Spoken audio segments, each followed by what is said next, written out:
Okay, wait a minute. All right, well, we should be recording. Okay, good, good, good, good. How we doing reflections? And actually, now let me turn up this. I'm just gonna mute this. All right, so we have weapons today, and we're gonna silently watch the movie. And also, my bad, where my manners? Celestial Rising, divine afternoon, and successful night to all mirages watching this mindful message. It's your divine reflection, divine observation, and we are back with another message. I understand. For today, if you choose to and you enjoy these videos, make sure you like, comment, subscribe for more divine messages.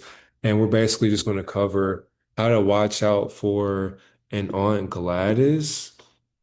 So if you haven't seen this movie, it's it's a very interesting movie to say the least, because it really helps you understand how, I'm not gonna say witches, but how they demonize just technology and sorcery, spell casting. What else was she doing as well?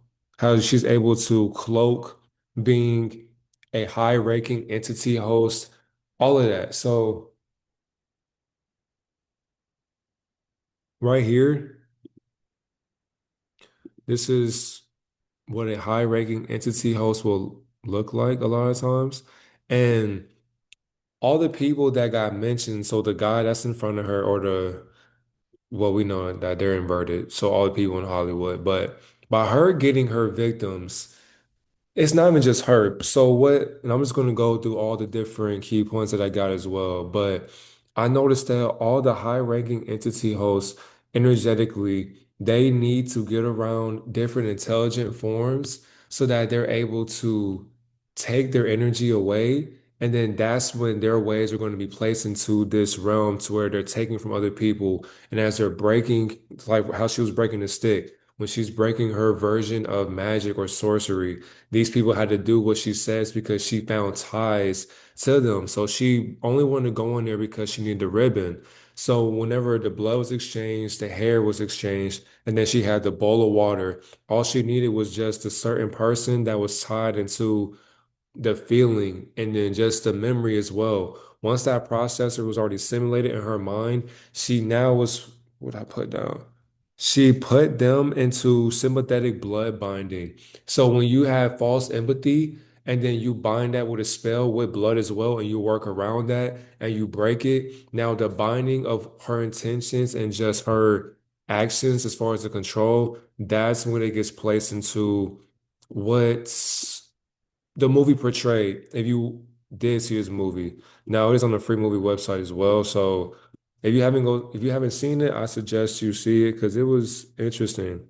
But not only just that, too, her being is also controlled by energy. So you can call it archonic, you can call it demonic, you can just say it's parasitic, but it's all a bond that she's basically placed under, because Aunt Gladys, she's not who Aunt Gladys would be. So she went down the spiritual path, but she wasn't doing it for the esoteric path that she should have been learning in. She learned so much on the esoteric path that she went through the exoteric path, and that's where she lost her way because she was doing it for the outward validation of her flesh. That's when she got possessed because she opened up herself into doing works with different spirits or spiritual communities that basically made her question who she was, to where she didn't know what she was doing. And then that's why she thought as if doing what it was to help her health, excuse me, was to take from others. But she would do that by trying to avoid her karma by using the youth in disguise. So yeah, her vessel was used to be harvest and to alter the frequency of others, especially the purity within children. I also realized too that she's a gatekeeper for sacrifice, or initiating sacrifices for her shadow side.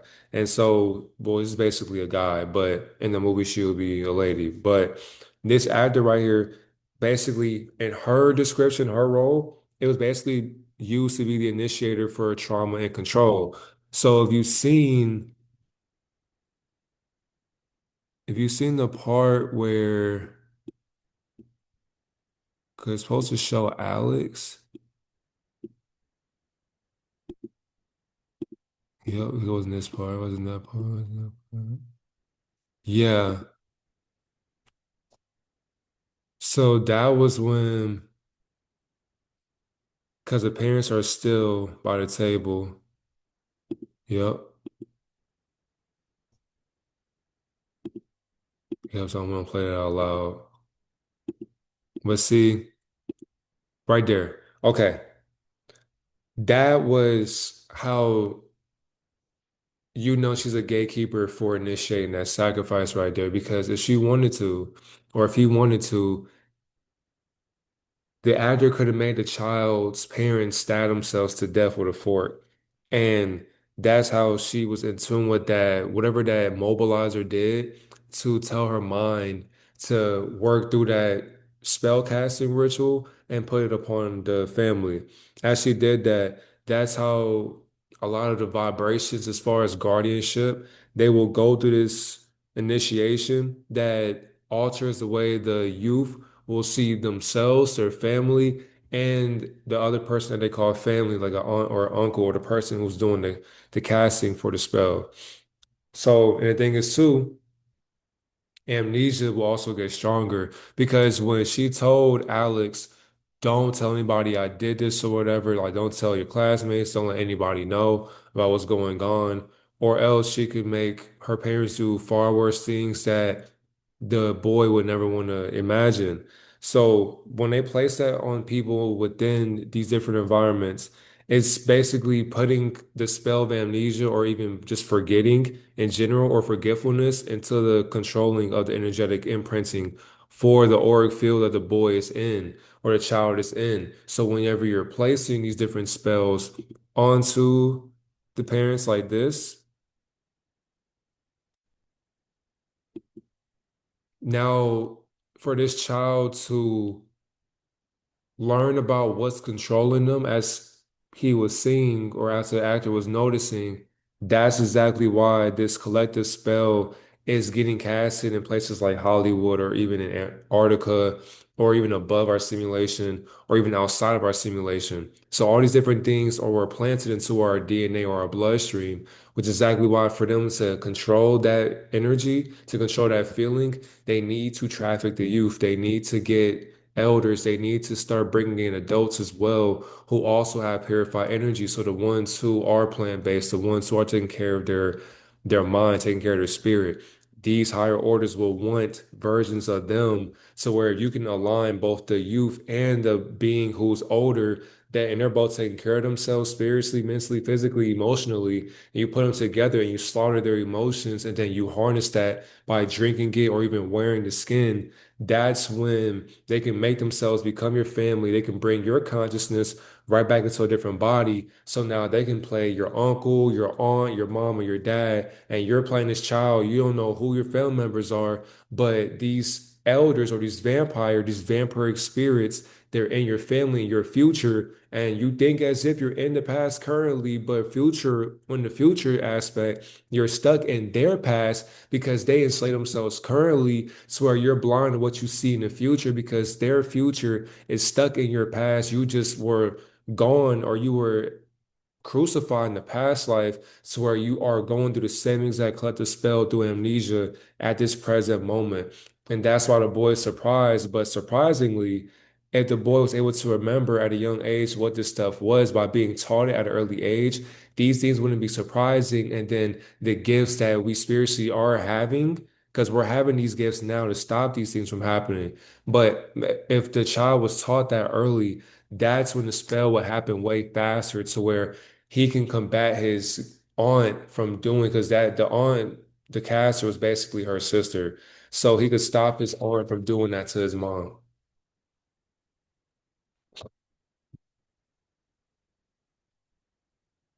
And the thing is too, if you feel uneasy around somebody or you feel this intuitive gut feeling around this person, don't submit to what you think you're struggling in. You have to act upon that feeling. So if you're around somebody you know who is on a high ranking in the spiritual realm and they're doing it for evil, you gotta listen to that intuitive gut and you have to know what route to take next. and what tests you have to start being aware of because you never know what's going to happen if you're not getting in tune with the collective consciousness that we all have amnesia in. The next one as well that I put, because it's basically all just a spiritual rank for people or ranking witches in Wicca, hoodoo, voodoo, all that. So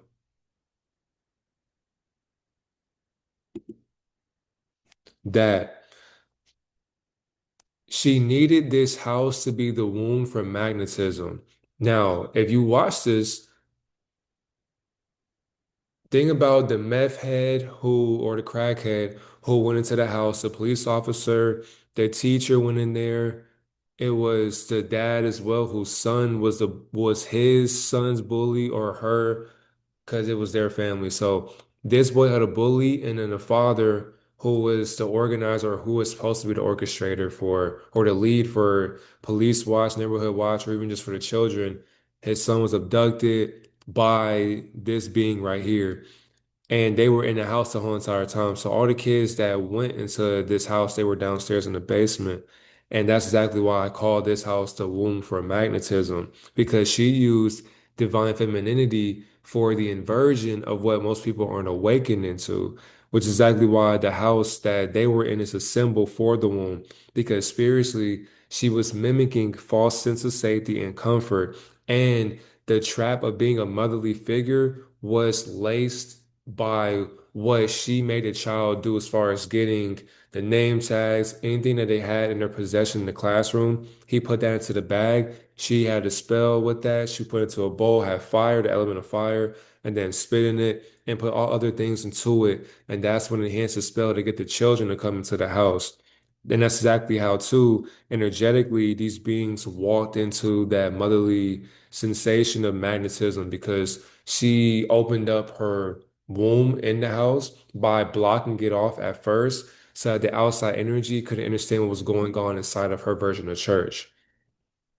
Because she was having her ceremony, her rituals with the conversation of what we would call, what people would call this demonic, but whole entire time, she's still talking to God, but you would have to classify it in a different label. But it's still all spell work, it's all spell casting, it's all Wikipedia, it's all, and I say Wikipedia because if you read the books, all these different spells of light and dark magic, they're not really magical. It's just natural to do these things, but people don't know the words, the symbolism, the initiation, the candle work, all these different just testimonies and all these different tests, excuse me, are practices that we have to learn lessons in by playing with them safely and not getting comfortable. So if the being knew that at an early age, he would be able to stop his aunt from, excuse me, getting comfortable placing that motherly role to save herself. She only opened up this false synthetic womb because she was damn near perishing from her works. And that's exactly why, too, the law of attraction and I would say, let's see here. Universal laws.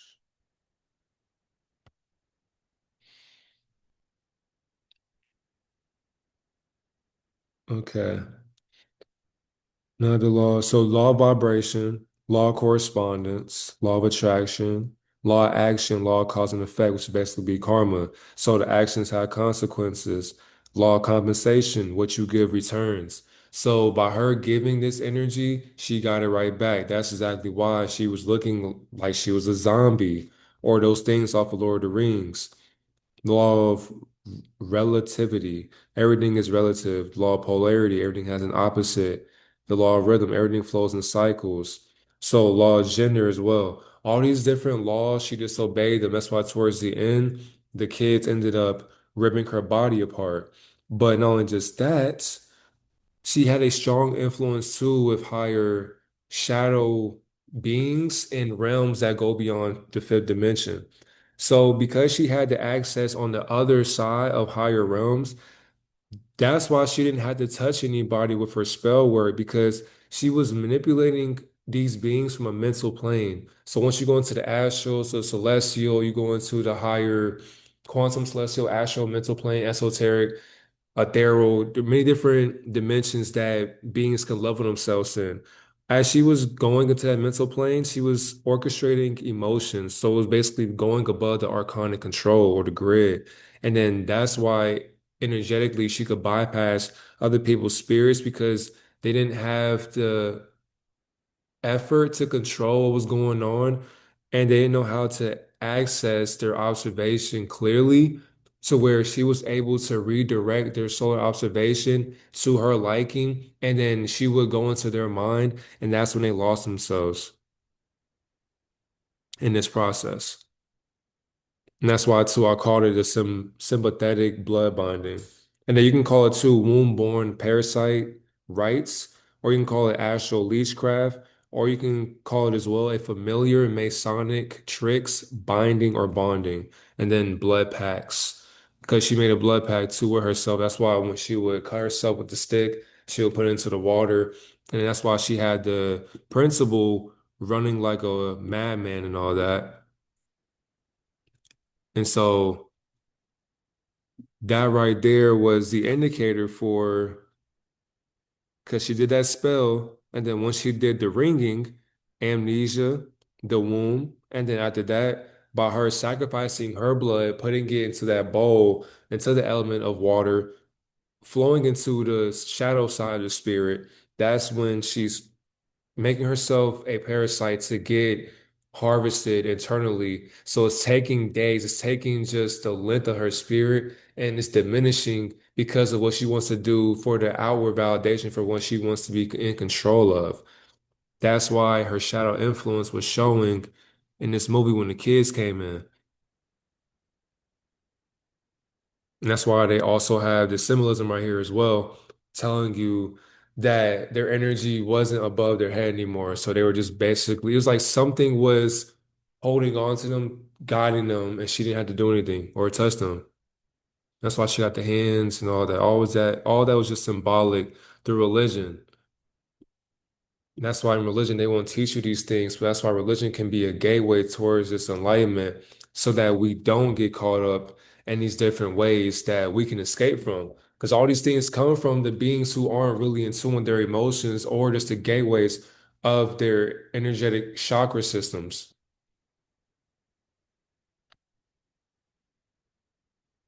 And because kids are so vulnerable, and gullible, they were the ones in this school that were the most easily manipulated.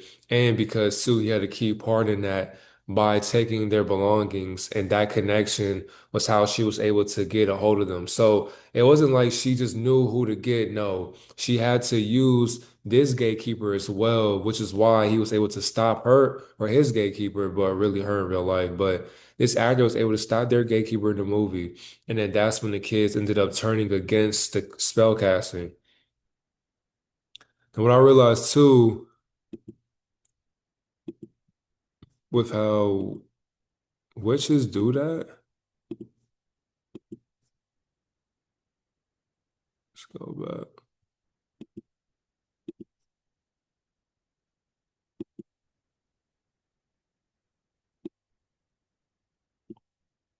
Yeah, that was when the guy got ran over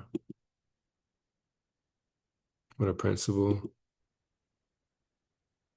Got to walk home. Yeah.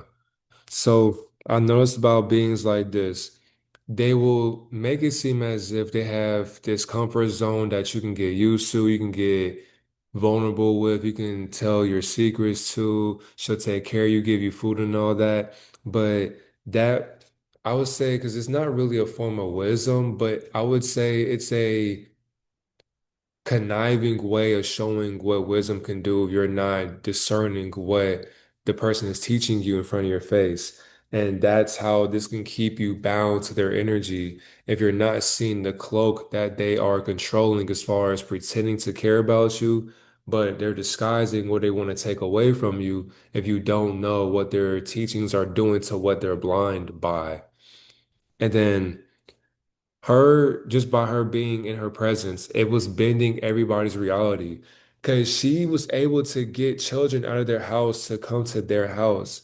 As she did that, if you don't feel emotionally unstable, then you're good. But if you feel unstable around somebody emotionally, as if you get this weird feeling, I don't, it's something about this person, or you get like just this like goosebumps, or you just get this eye of, oh, I don't know about.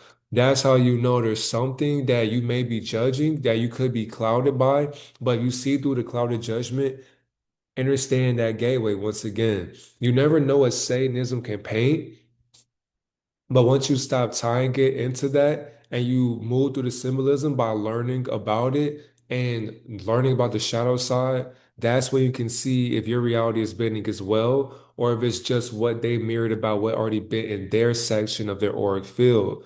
Because it's realistically not about the things that they will tell you or even tell themselves or the world, but it's about the energy that they are able to radiate without saying anything. So they come with a different way of life as far as how they walk, how they speak, how they use their emotions or just their smile or their mask. That's all a way to get people to not learn about what's really in front of them. And that's as well, this is as well how they're able to weaponize the unseen worlds because spiritually, you're basically getting in tune with just a life that majority of us will never be able to see. Really, humanity will never be able to see past 1% of our life. That's why everything's already a distant memory. We have to be able to memorize the life that we don't get to witness. She understood how to do that by using people's emotions or their guilt or their deepest fears or their shames or just their unawareness towards not knowing about, I say, spell casting in a nutshell. When she did that, that's why her spells towards what people were confused by, that's why they were able to work because people didn't know how to stop them from happening. So if you learn about the unseen world, you have to be able to guard yourself by existing in the unseen world, meaning that you don't just live life in what you are physically being in. You have to put the material form of your truth into a world that hasn't been seen by your truth before. And that's how you're able to guard what can pass by. It'll sort of like her spells. If these beings knew about what was going on, then there'll be no point of even watching this movie. But that's the thing, though. Basically, nobody knew about who she was or what she was, but she's been doing this to maintain her lifespan. So for that to be avoided, for that to come into the happening, the being who was in divinity had to just say, you know what, I had to go ahead and do what I got to do by turning her spell onto her.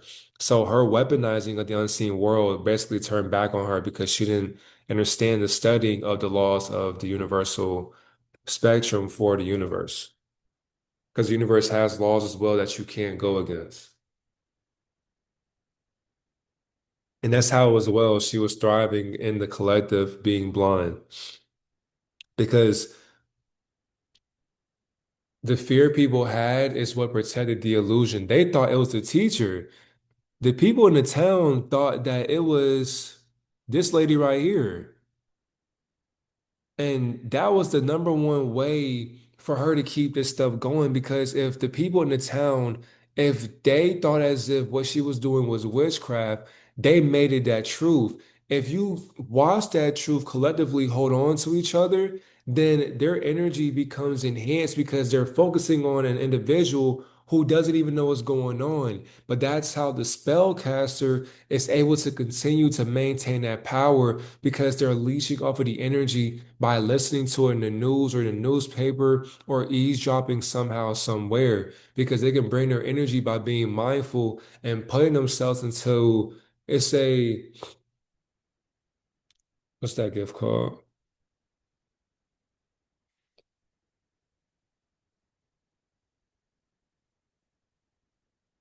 Okay. Because to put yourself, okay, remote viewing or basically having an astral presence. When you're in that space without the body, you can see without having to be in the body. And then that's when your spirit will move around, just a scenario. So when she was, because I feel like by her being mindful, when they were all in this place here in the school, in the lunch, or no, it's the gym. So by them being in the gym, And then that's the boy's dad in the back right there. Remote viewing, because in her room she already had the candle work going on. So if you're doing that with white candles or black candles, you can open up a portal so where you sit there and become mindful, you're shooting yourself off through astral presence or remote viewing, shooting yourself off into that space so where your body doesn't have to be there to hear the conversation. All you're doing is just placing yourself into the awareness to where you can keep up with what's happening in the town so that you can keep your spells going. People don't really understand that stuff. Because you don't need a body to do a lot of spells either, because it depends on your ranking in the spiritual realm. Okay, make sure I cover everything else. And then be careful as well for people who portray a false sense of kindness, because people who do that, they'll disguise that as feeding on your light because they have a not only a hunger for blood, but a hunger for vulnerability because they're looking for a relationship to help find themselves because they're losing themselves in the process. I mean, look at her wig, look at her makeup. She's walking around knowing what she is, but she doesn't really see what she is because she thinks as if her power is the reason why it can blind other people into not really understanding what she's portraying. So that's why with every decision and every movement of light, that's how she grows. She'll use her kindness as a mirror to just stick her fangs inside of your vessel.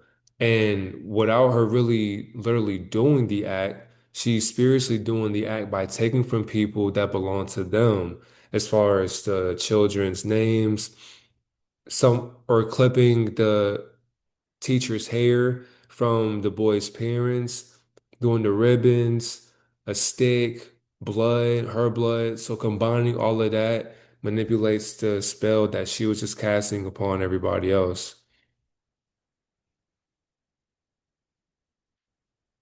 And these witches do exist in the human form as energy manipulators, and they'll use our emotional trauma and our empathy, and they'll also use the symbology through ritualism by exchange of conversation or even just gifts to take away from our force, not only just within our life, but the innocence within the youth and adults as well.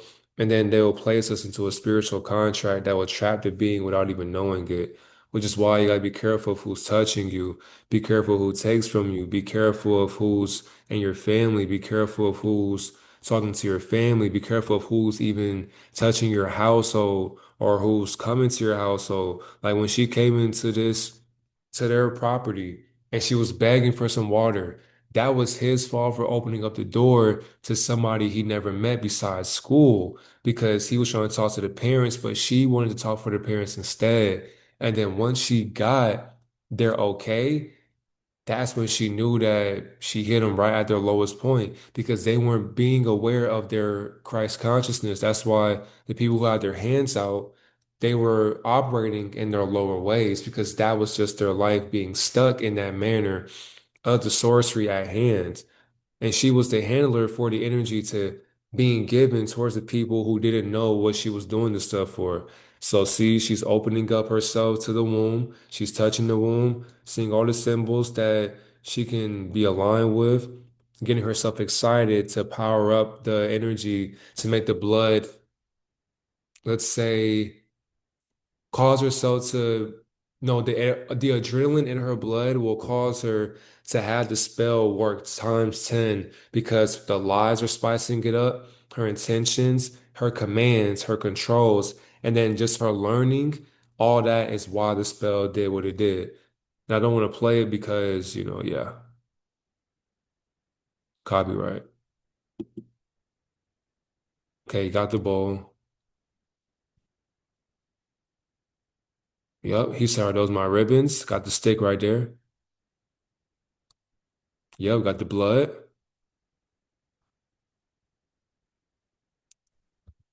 Just merge it with the ribbon because the ribbon had the DNA as well.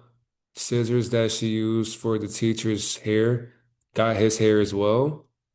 Blended that in with the bell to manipulate the energy. Yep, got it stuck. Used all the combinations. to force the body into her control, and then with the intention being set,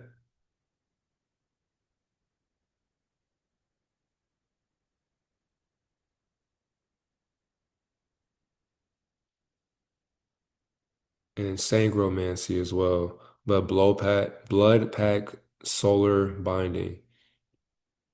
And she even had to t say it out loud. Yup, put the energy, yup, wipe it off.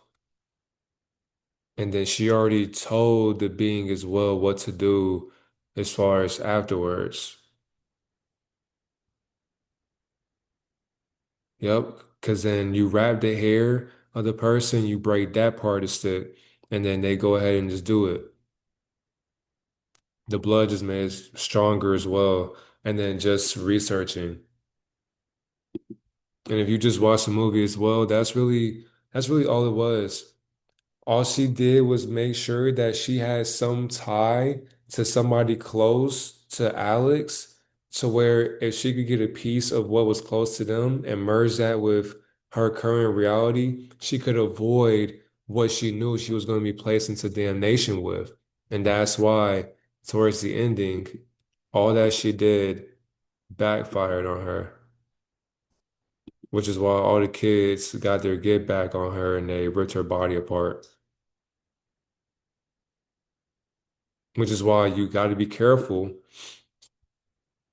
You got to be careful with the people that you consider to be a mentor, a teacher, a sorcerer, a warlock, a witch, a wizard, because they can do many different tricknologies or even many different tricks that a bunch of kids are blind to and adults as well. And the thing is, majority of our society is just basically kids in grown up bodies, so they still haven't grown up mentally. And mentally, if our government is doing this to society, what do you think people are really blind to for real? I mean, think about it. People trust a God to save them from this lifestyle, and yet God has not saved a soul from where we had to grow up from. And that's exactly why when you're able to work with just different spells and you see what they do to just society in general, you're not blind to the works that are happening in our face every single day because our system does it, our parents do it, social media does it, validation is doing it, the identity of the ego is doing it, celebrities are doing it, politicians are doing it, music is doing it, the world, the sky, the water system, the fluoride and toothpaste in your shower, your sink, the chemicals in the food, nanotechnology in the sky, or the clouds, the cloud seeding. There's so many different just miniature things that are happening, even with news outlets, even with topics on the internet or even in real life. They're all happening to us, even if we don't know it. That's why the biggest spell is by us attaching to what we think is harming us or even causing harm to us or the people who we think are close to us or we know are close to our being. That's why when we are being in our authenticity, we cannot let go of what we have to protect. And that's basically our spiritual awareness every single day. Because there are some people that know that we have the power because we're still young adults as well, growing up into being our best masculinity and our best femininity. But that has to come with being aware and doing conscious choices into things that can backfire against the sender who's sending spells to us that come from hateful intentions. But because we move in love, we observe without judging. So their judgment cannot harm us because we're not fazed by beings who don't know how ranked we are or how high we are ranked in spiritual realms as well, because we are guardians for this dimension. So once you realize that the spiritual warfare has no effect upon you because you're observing what people need to start going to church for on the internal aspect of the mystery of the church ways that tell them what path to walk on by studying esoteric information that books and teachings won't even say out loud. Have a great Nirvana Day, Divine Reflection.